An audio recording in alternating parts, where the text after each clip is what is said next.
تو بمشکل تمام 5 وقتہ نماز ادا کرتا ہوں، لیکن غوث پاک تو پوری رات عشاء کے وضو سے فجر کی نماز ادا فرماتے، حرام سے بچتے نظر آتے، اور اسی کے ساتھ معاشرے میں کوئی ایسا بندہ ہو جو تہجد کا پابند ہو، سنی صحیح العقیدہ ہو، عاشق مصطفیٰ صلی اللہ علیہ وسلم ہو، تلاوت قرآن میں زندگی گزارتا ہو، نماز 5 وقتہ جو ہے با جماعت ادا کرتا ہو، اور سنی صحیح العقیدہ امام کے پیچھے ادا کر رہا ہے، جب ایسا کوئی نظر آئے اس سے دوستی کرو تاکہ تمہاری زندگی بھی بہتر بن جائے۔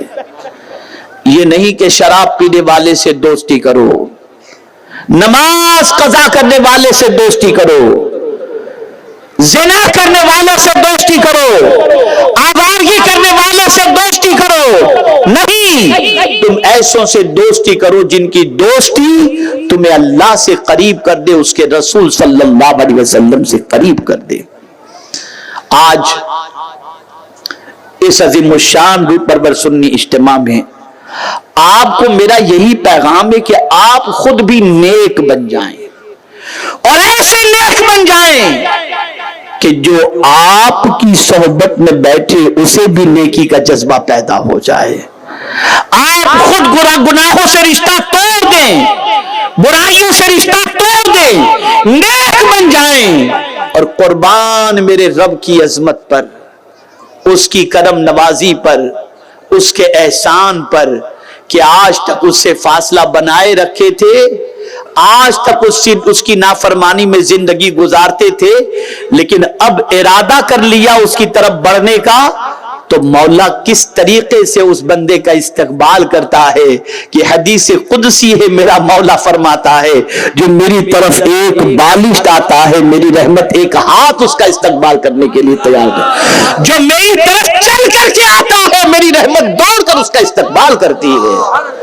تو آپ سب سے رشتہ توڑو۔ کبھی آپ نے نکاح کبھی یہ توجہ دی، آپ نے کبھی توجہ دی؟ کیا وجہ ہے؟ نفل پڑھتے ہوں، ہندوستان میں پڑھیں، دنیا کے کسی کونے میں پڑھیں، آپ کیا نیت کرتے ہیں؟ منہ میرا، بولیے ذرا زور سے بولیے، کعبہ شریف کی طرف۔ یہ ہر رکعت کے، ہر نماز کے اندر نفل پڑھ رہے ہیں تو منہ میرا کعبہ شریف کی طرف، فرض پڑھ رہے ہیں تو منہ میرا کعبہ شریف کی طرف۔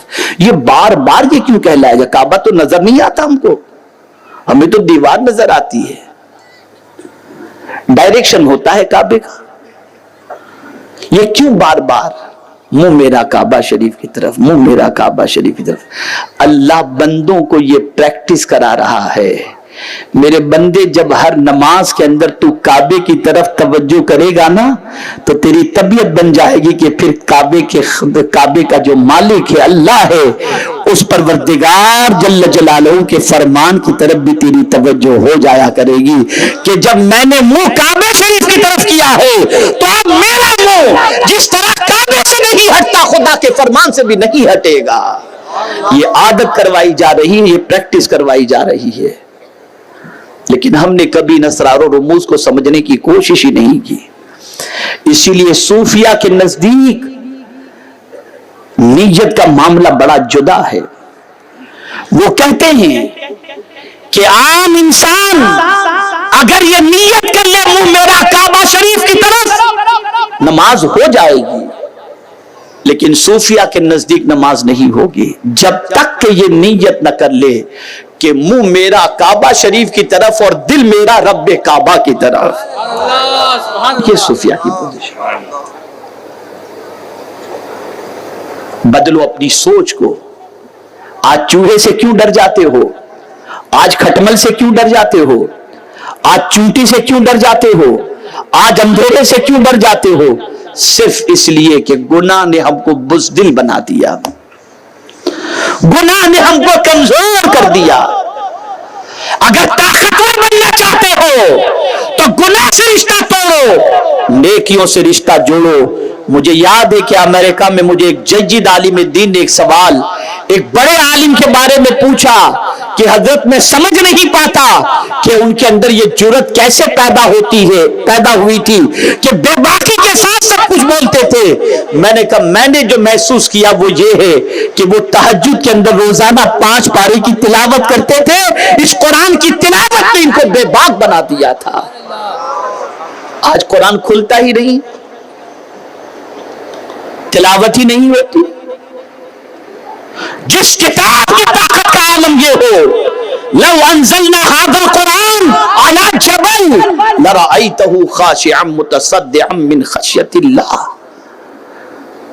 اتنی طاقتور کتاب سے ہمارا رشتہ کمزور ہو گیا. ہم یہ تو ضرور کہتے ہیں کہ نیزے پر حسین نے قرآن کی تلاوت کی, ہم بیٹھ کر بھی قرآن پڑھنے کو تیار نہیں. پتہ نہیں یہ زبانی جمع خرچ کا سلسلہ کب تک جاری و ساری رہے گا.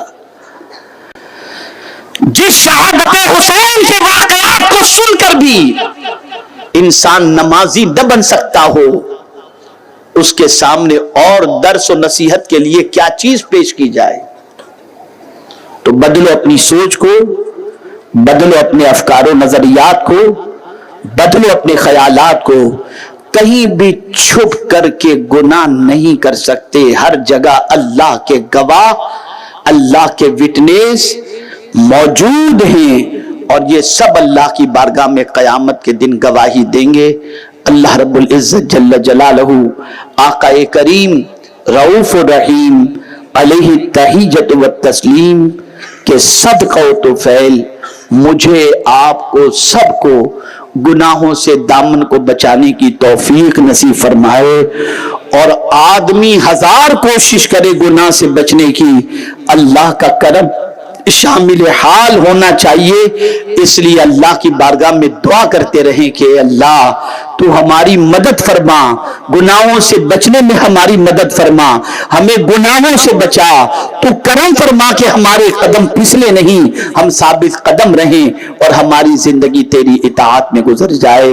انہی کلمات خیر پر میں اپنی گفتگو کو ختم کرتے ہوئے یہ پیغام دوں گا, جڑ جاؤ سنی دعوت اسلامی سے, وابستہ ہو جاؤ سنی دعوت اسلامی سے, گھروں کو آراستہ کرو درس سے, سنی دعوت اسلامی کی کتابوں کے درس سے.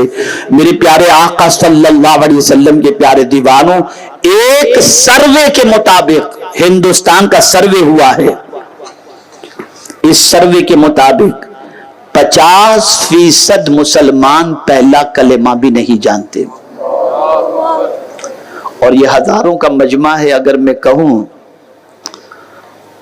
کہ اس میں سے کتنے لوگ تجوید کے ساتھ قرآن پڑھنا جانتے ہیں, تو میں سمجھتا ہوں تعوذ اور تسمیہ بھی صحیح طور پر نہیں پڑھ سکیں گے. آپ مجھے بتاؤ, دعوے مسلمانی اور اسلام سے, ہماری اسلامی تعلیمات سے کوئی تعلق نہیں. ماحول بناؤ, دین سیکھو, علم حاصل کرو, اپنے اوقات کو حصول علم کے پیچھے خرچ کرو. واٹس ایپ, یوٹیوب, اس پر وقت گزاری کرنے کی بجائے علم حاصل کرو. اس لیے کہ علم قبر میں بھی کام آئے گا اور علم حشر میں بھی کام آئے گا.